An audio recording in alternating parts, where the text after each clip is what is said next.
पिछले दिनों पंजाब सरकार की ओर से जो बजट पास किया गया था उसमें ये घोषणा भी शामिल थी कि महिलाएं रोडवेज की बस में पंजाब भर में कहीं भी मुफ्त सफर कर सकती हैं, जिसके लिए उन्हें किसी भी प्रकार का कोई शुल्क नहीं देना होगा। ये सुविधाएं महिलाओं को 1 अप्रैल से मिलनी शुरू हो जाएगी, जिसकी पुष्टि 1 अप्रैल को पंजाब के मुख्यमंत्री कैप्टन अमरिंदर सिंह की ओर से वीडियो कॉन्फ्रेंस के जरिए दी गई।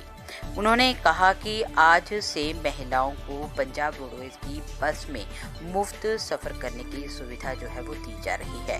इतना ही नहीं, उन्होंने महिलाओं की सुरक्षा हेतु जानकारी देते हुए कहा कि बस में महिलाओं को अगर किसी भी प्रकार की असुरक्षा अनुभव होती है या फिर वो अकेली हैं या फिर वो किसी भी असुरक्षा के घेरे में समय को घिरा हुआ पाती हैं तो वे बस में लगा पैनिक बटन का प्रयोग कर सकती हैं।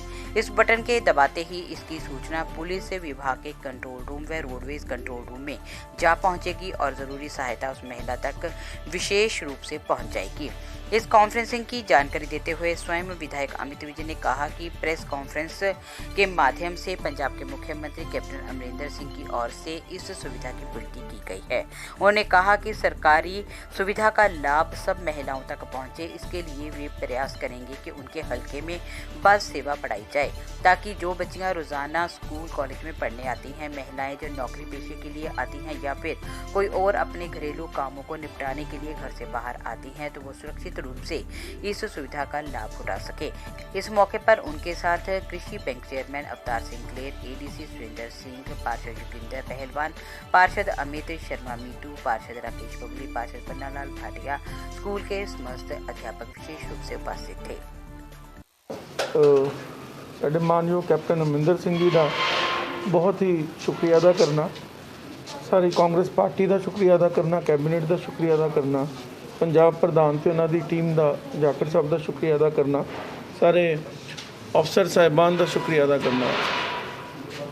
साडा जो मैनीफेस्टो 2017 में आया सी ते जिहड़ा सब तो बेस्ट चीज़ सी वो सी विमेन इंपावरमेंट ते बहुत ही अच्छा कदम लिया है सीएम साहब ने। वूमेन इंपावरमेंट उन्होंने, मैनू याद है कि जो पहली विधान सभा हुई तो उहदे लोकल गवर्नमेंट 33% जॉब्स विमेन नूं उन्होंने दे के वूमेन इंपावरमेंट का सबूत दिता।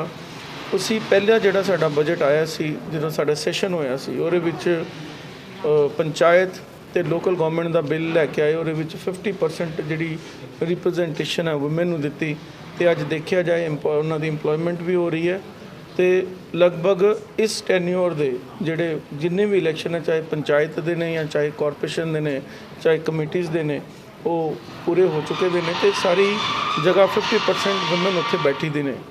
इस तो बाद क्योंकि इकोनॉमी बूस्टर तां ही मिलता जी, स्टेट तां ही ग्रो करता जदों मैं भी कहता रहा कि जिन्नी देर तक 100% पॉपूलेशन काम नहीं करेगी, 100% पॉपूलेशन इंपावर नहीं होएगी तो असी अगे नहीं वध सकते। मैं बड़े जिहड़े असी देशों नूं कंपेयर असी करिए, टोक्यो वगैरह, जापान या किते भी जाइए, तुसीं देखो सारी वुमेन काम करदी हैं। तो जिन्नी देर तक विमेन नूं असी basic facility, basic empowerment, basic infrastructure नहीं दांगे, वो अगे नहीं वध सकते। एजुकेशन च दिता तो तुसीं देखो लड़कियां हुण काम कर रही हैं। यह जिहड़ा बस का सिस्टम है जी, जिहड़ा किराया सीएम साहब ने माफ़ किया है सारी औरतों का पंजाब च, ਇਹਦਾ इकनॉमिकल ग्रोथ, सोसाइटी की जिहड़ी growth, even not even women, ਇਹਦਾ सब तो ज़्यादा फायदा बच्चों को है जी, सब तो ज़्यादा फायदा तो मेल नूं होना। क्योंकि जो आदमी इंपावर्ड होंदा है जी तो मैं मनना इंडिविजुअल इंपावरमेंट मिलती है, तो जो औरत इंपावरमेंट होंदी है तो उदों सब तो पहले फैमिली नूं इंपावरमेंट मिलती है तो उस तो बाद सोसाइटी नूं इंपावरमेंट मिलती है। तो जो तो असीं वुमेन नूं इंपावर करने आ तो कल्ली विमेन इंपावर नहीं करते, असीं बच्चों भी करने, पूरे परिवार नूं करने। तो जो विमेन हुण बसां 'च जाणगे, अपने डॉटर्स नूं मिलन जाणगे, कई बेटियां कल्ले नहीं भेज सकते तुसीं, तो इन्हां लोकां कोल पैसा नहीं हुंदा कि नाल बच्ची दे नाल जाके तुसीं उन्हां नूं रोज़ कॉलेज किते लैके जा सको। हुण उन्हां दी मदर्स उन्हां दे नाल जा सकणगियां। ईवन जिहड़े इलाज करने साडा हजे, जिस मैं अपने हल्के की गल करा पठानकोट की, साडे कोल हजे चंडीगढ़ वर्गी फैसिलिटीज़ नहीं हैगी, PGI की साडे कोल लुधियाना वर्गी फैसिलिटीज़ नहीं हैगी। कई बारी सानू अमृतसर जाना पैंदा पेशेंट्स नूं, कई बारी सानू चंडीगढ़ जाना पैंदा, लुधियाना जाना पैंदा। तो ਇਹ ਇੱਕ ਇਹੋ ਜਿਹੀ ਚੀਜ਼ ਹੈ ਕਿ ਜਿਹੜੀ ਗ੍ਰਾਸ ਰੂਟ ਤੇ ਸੀਐਮ ਸਾਹਿਬ ਨੇ ਇਕੱਲੀ ਵਿਮਨ ਨੂੰ ਨਹੀਂ ਐਮਪਾਵਰ ਕੀਤਾ, ਪੂਰੀ ਸੁਸਾਇਟੀ ਨੂੰ, ਪੂਰੇ ਪੰਜਾਬੀਅਤ ਨੂੰ, ਪੂਰੇ ਪੰਜਾਬ ਨੂੰ ਐਮਪਾਵਰ ਕੀਤਾ ਹੈ। ਤੇ ਮੈਨੂੰ ਲੱਗਦਾ ਜਿਹੜੇ ਇਹਦੇ ਰਿਜ਼ਲਟਸ ਆਉਣਗੇ ਉਹ ਬਹੁਤ ਹੀ ਬਿਹਤਰੀਨ ਹੋਣਗੇ। ਕੈਪਟਨ ਸਾਹਿਬ ਦੀ ਸੋਚ ਹੀ ਬੜੀ ਪੋਜ਼ਿਟਿਵ ਰਹਿੰਦੀ ਹੈ ਜੀ ਵਿਮਨ ਵੱਲੋਂ। ਮੈਂ ਤੁਹਾਨੂੰ ਇੱਕ ਆਪਣੇ ਪਠਾਨਕੋਟ ਦਾ ਐਗਜ਼ਾਮਪਲ ਦਿੰਦਾ। ਮੈਂ ਜਦੋਂ ਅਸੀਂ ਜਿੱਤੇ ਸਰਕਾਰ ਬਣੀ ਤੇ ਸਾਡੇ ਇੱਥੇ ਇੱਕ ਵਿਲੇਜ ਆ ਨਸ਼ਹਿਰਾ ਨਾਲ ਬੰਦਾ, ਤੇ ਮੈਂ ਉਸ ਵਿਲੇਜ ਵਿੱਚ ਗਿਆ ਤੇ ਮੇਰੇ ਮੈਨੀਫੈਸਟੋ 'ਚ ਉਹ ਪ੍ਰੋਜੈਕਟ ਨਹੀਂ ਸੀ ਕਿਉਂਕਿ ਮੇਰੇ ਧਿਆਨ 'ਚ ਨਹੀਂ ਸੀ। ਢਾਕੀ ਦਾ ਪੁਲ ਜ਼ਰੂਰ ਸੀ ਜਿਹੜਾ ਅਸੀਂ ਬਣਾ ਰਹੇ ਹਾਂ। ਉੱਥੇ ਇੱਕ ਮੈਨੂੰ ਆਂਟੀ ਮਿਲੇ, ਮਾਤਾ ਜੀ ਸੀ, ਉਹ ਮੈਨੂੰ ਅਜੇ ਵੀ ਯਾਦ ਹੈ, ਵਾਈਟ ਕਲਰ ਦੀ ਮਾਰੂਤੀ 'ਚ ਸੀ। ਉਹਨਾਂ ਨੇ ਮੈਨੂੰ ਇੱਕੋ ਹੀ ਗੱਲ ਕੀ, ਬੇਟਾ ਜੇ ਹੋਰ ਕੁਝ ਕਰੀ ਨਾ ਕਰੀ। ਮੈਂ ਸੀਐਮ ਸਾਹਿਬ ਨੂੰ ਐਗਜ਼ੈਕਟਲੀ ਇਹ ਗੱਲ ਦੱਸੀ ਕਿ ਹੋਰ ਕੁਝ ਕਰੀ ਨਾ ਕਰੀ, ਇਹ ਬੇਟਾ ਪੁਲ ਜ਼ਰੂਰ ਬਣਵਾ ਦੀ ਤਲਵਾੜਾ ਜੱਟਾਂ ਦਾ। ਮੇਰੀ ਬੇਟੀ ਉੱਥੇ ਹੈ, ਸਾਡੇ ਬੱਚਿਆਂ ਨੇ ਪੜ੍ਹਨ ਜਾਣਾ ਹੁੰਦਾ, ਸਾਰੀ ਫੈਸਿਲਿਟੀਜ਼ ਉੱਥੇ ਹੈ, ਤੇ ਇਹ ਪੁਲ ਜ਼ਰੂਰ ਬਣਾ ਦੀ। ਤੇ ਮੈਂ ਐਜ਼ ਇਟ ਇਜ਼ ਸੀਐਮ ਸਾਹਿਬ ਨੂੰ ਜਾ ਕੇ ਦੱਸੀ ਇਹ ਗੱਲ ਕਿ ਮੈਂ ਕਿਹਾ ਸਰ ਇਹ ਇੰਪੋਰਟੈਂਟ ਚੀਜ਼ ਹੈ। ਤੇ ਇੱਕ ਵਿਮਨ ਨੇ, ਇੱਕ ਮਾਤਾ ਜੀ ਨੇ ਇਹ ਕਿਹਾ ਤੇ ਇਮੀਡੀਏਟਲੀ ਉਹਨਾਂ ਨੇ 30 ਕਰੋੜ ਰੁਪਏ ਦਾ ਬਜਟ ਮੈਨੂੰ ਕਲੀਅਰ ਕੀਤਾ ਤੇ ਅੱਜ ਉਹ ਪੁਲ 3 ਮਹੀਨੇ ਦੇ ਅੰਦਰ ਬਣ ਕੇ ਤਿਆਰ ਹੋਣ ਵਾਲਾ ਹੈ। ਤੇ ਲੀਡਰ ਦੀ ਸੋਚ ਬੜੀ ਜ਼ਰੂਰੀ ਹੈ ਕਿ ਕੌਣ ਲੀਡਰ ਸਾਡੇ ਸਟੇਟ ਨੂੰ, ਸਾਡੇ ਸੁਸਾਇਟੀ ਨੂੰ ਚਲਾ ਰਹੇ ਨੇ। ਤੇ ਮੈਂ ਇਹਨਾਂ ਜ਼ਰੂਰ ਕਹਿਣਾ ਚਾਹਾਂਗਾ ਕਿ ਕੈਪਟਨ ਅਮਰਿੰਦਰ ਸਿੰਘ ਜੀ ਦੀ ਜੋ ਇੱਕ ਸੋਚ ਹੈ ਔਰ ਵਿਮਨ ਦੇ ਪ੍ਰਤੀ ਸੋਚ ਹੈ ਤੇ ਇੱਕ ਪੰਜਾਬ ਦੇ ਪ੍ਰਤੀ ਸੋਚ ਹੈ, ਉਹ ਬਹੁਤ ਹੀ ਸਾਫ਼ ਸੁਥਰੀ, ਸਿੰਸੀਅਰ ਤੇ ਮੈਚੁਰ ਹੈ। ਤੇ ਉਹਨਾਂ ਦੇ ਬਿਹਾਫ ਤੇ ਮੈਂ ਆਪਣੇ ਪੂਰੇ ਵਿਮਨ ਦੇ ਬਿਹਾਫ ਤੇ, ਪੂਰੇ ਪੰਜਾਬ ਦੇ ਬਿਹਾਫ ਤੇ ਕੈਪਟਨ ਅਮਰਿੰਦਰ ਸਿੰਘ ਜੀ ਦਾ, ਕਾਂਗਰਸ ਪਾਰਟੀ ਦਾ ਤੇ ਸਮੁੱਚੀ ਸਰਕਾਰ ਦਾ ਬਹੁਤ-ਬਹੁਤ ਸ਼ੁਕਰੀਆ ਅਦਾ ਕਰਨਾ। ਜੈ ਹਿੰਦ। ਸਰ, ਅਸੀਂ ਵੂਮਨ ਨੂੰ ਜਿੰਨਾ ਇੰਪਾਵਰਮੈਂਟ ਕਰ ਸਕੀਏ ਕਰਾਂਗੇ। ਜਿਸ ਤਰ੍ਹਾਂ ਸੀਐਮ ਸਾਹਿਬ ਨੇ ਕਿਹਾ, ਅਸੀਂ ਇਕੱਲੀ ਉਹਨਾਂ ਦੀ ਸੇਫਟੀ ਵੀ ਦੇਖਣੀ ਹੈ। ਅਸੀਂ 25 ਬੱਸ ਸਟੈਂਡ ਹੋਰ ਬਣਾ ਰਹੇ ਹਾਂ। ਮੈਂ ਕੱਲ੍ਹ ਹੀ ਇੱਕ ਮੀਟਿੰਗ ਪਿੰਡਾਂ 'ਚ ਕਰਕੇ ਆਇਆ। ਮੈਂ ਵੀ ਆਪਣੀ ਇੱਥੇ ਮੀਟਿੰਗ ਲੈਣ ਲੱਗਾ।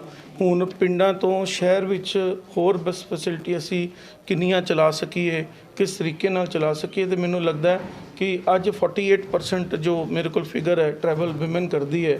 ਜਿਸ ਤਰੀਕੇ ਨਾਲ ਇਹ ਸਾਡੀ ਪਾਲਿਸੀ ਆਈ ਹੈ, ਮੈਨੂੰ ਲੱਗਦਾ ਕਿ ਇਹ 60% ਵੀ ਫਿਗਰ ਜਾ ਸਕਦਾ ਹੈ।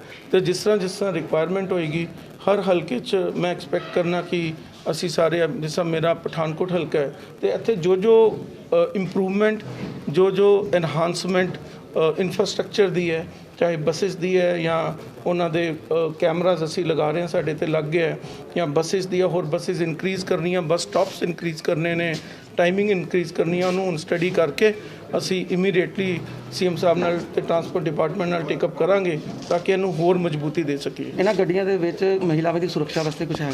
ਹਾਂ, ਮਹਿਲਾਵਾਂ ਵਾਸਤੇ ਇੱਕ GPS ਸਿਸਟਮ ਲਗਾਇਆ ਔਰ ਸਭ ਤੋਂ ਜ਼ਿਆਦਾ ਬੱਸ ਫੜਦੇ ਜਦੋਂ ਲੇਡੀ, ਇਹਦਾ ਸਿਸਟਮ ਕੀ ਹੈ ਜੀ, ਤਾਂ when woman goes to bus stand, ਉੱਥੇ ਪੂਰਾ ਕੈਮਰਾਸ ਲੱਗੇ ਦੇ ਨੇ। ਫਿਰ ਵੈਨ ਸ਼ੀ ਸਿਟਸ ਇਨ ਅ ਬੱਸ, ਜਦੋਂ ਬੱਸ 'ਚ ਬਹਿ ਗਏ ਤੇ ਉਹਦੇ ਵਿੱਚ GPS ਸਿਸਟਮ ਲੱਗੇ ਦਾ, ਇੰਟਰਨਲ ਤੇ ਸਾਰੀ ਸਿਕਿਉਰਿਟੀ ਹੁੰਦੀ ਹੈ। ਤੇ ਜਿੱਥੇ ਬੱਸ ਜਾ ਰਹੀ ਹੈ GPS ਦੀ ਪ੍ਰੋਪਰ ਮੋਨੀਟਰਿੰਗ ਹੁੰਦੀ ਹੈ। ਉਹਦੇ ਵਿੱਚ ਕੁਝ ਸੀਟਸ ਫਰੰਟ ਦੀਆਂ ਵਿਮਨ ਵਾਸਤੇ ਰਿਜ਼ਰਵ ਕੀਤੀ ਦੀਆਂ, ਜੇ ਇਕੱਲੀ ਵਿਮਨ, ਕੋਈ ਸਿੰਗਲ ਵਿਮਨ ਟਰੈਵਲ ਕਰ ਰਹੇ ਨੇ ਤੇ ਐਟਲੀਸਟ ਉਹ ਇਕੱਲੇ ਬਹਿ ਕੇ ਜਾ ਸਕਣ। ਪਲੱਸ ਉਹਦੇ ਵਿੱਚ ਇੱਕ ਅਲਾਰਮ ਬੈਲ ਵੀ ਅਸੀਂ ਲਗਾਈ ਹੈ ਟਰਾਂਸਪੋਰਟ ਡਿਪਾਰਟਮੈਂਟ ਨੇ, ਜਿਹੜਾ ਜਿਸ ਵੀ ਡਿਸਟ੍ਰਿਕਟ 'ਚੋਂ ਨਿਕਲ ਰਹੀ ਹੈ ਉਹਦੇ ਜਿਹੜੇ ਨੀਅਰੈਸਟ ਪੁਲਿਸ ਸਟੇਸ਼ਨ, ਜੋ ਵੀ ਐਡਮਿਨਿਸਟ੍ਰੇਸ਼ਨ ਹੈ, ਉਹਨਾਂ ਦੇ ਕੋਲ ਇੱਕਦਮ ਸਿਗਨਲ ਜਾਏਗਾ। ਜੇ ਕੋਈ, ਉਹਨੂੰ ਪੈਨਿਕ ਬਟਨ ਦਾ ਨਾਮ ਦਿੱਤਾ ਗਿਆ, ਜੇ ਕਿਤੇ ਵਿਮਨ ਮਹਿਸੂਸ ਕਰਦੇ ਨੇ ਕਿ ਕੋਈ ਸਿਕਿਉਰਿਟੀ ਦਾ ਇਸ਼ੂ ਹੈ ਤਾਂ Shri can press that button, ਤੇ ਉਹ panic button immediately administration is available. ਤੇ ਇਕੱਲਾ ਉਹਨਾਂ ਦਾ ਟਰੈਵਲ ਹੀ ਨਹੀਂ, ਉਹਨਾਂ ਨੂੰ ਬੇਸਿਕ ਸਿਕਿਉਰਿਟੀ ਦੀ ਫੈਸਿਲਿਟੀ, ਉਹਨਾਂ ਦੀ ਟਰੈਵਲ ਦੀ ਫੈਸਿਲਿਟੀ, ਪਲੱਸ ਕਿਸ ਤਰੀਕੇ ਨਾਲ ਅਸੀਂ ਇਨਫਰਾਸਟ੍ਰਕਚਰ ਹੋਰ ਇੰਪਰੂਵ ਕਰਕੇ ਕਰ ਸਕਾਂਗੇ। ਕਈ ਰੂਟਸ ਇਹੋ ਜਿਹੇ ਵੀ ਨੇ। ਪਰਮਾਤਮਾ ਕਰੇ ਪੰਜਾਬ ਗਰੋ ਕਰੇ, ਪਰਮਾਤਮਾ ਕਰੇ ਪੰਜਾਬ ਨੂੰ ਹੋਰ ਪੈਸਾ ਮਿਲੇ, ਇਕੋਨਮੀ ਗਰੋ ਕਰੇ। ਤੇ ਇੱਕ ਸਮੇਂ ਜ਼ਰੂਰ ਆਏਗਾ ਜਿਸ ਨੂੰ ਅਸੀਂ ਆਪਣੀ ਵਿਮਨ ਨੂੰ ਟੋਟਲੀ AC ਬੱਸਿਸ 'ਚ ਵੀ ਟਰੈਵਲ ਕਰਾ ਸਕਾਂਗੇ ਤਾਂ ਕਿ ਉਹ ਕੰਫਰਟੇਬਲੀ ਜਾ ਸਕਣ।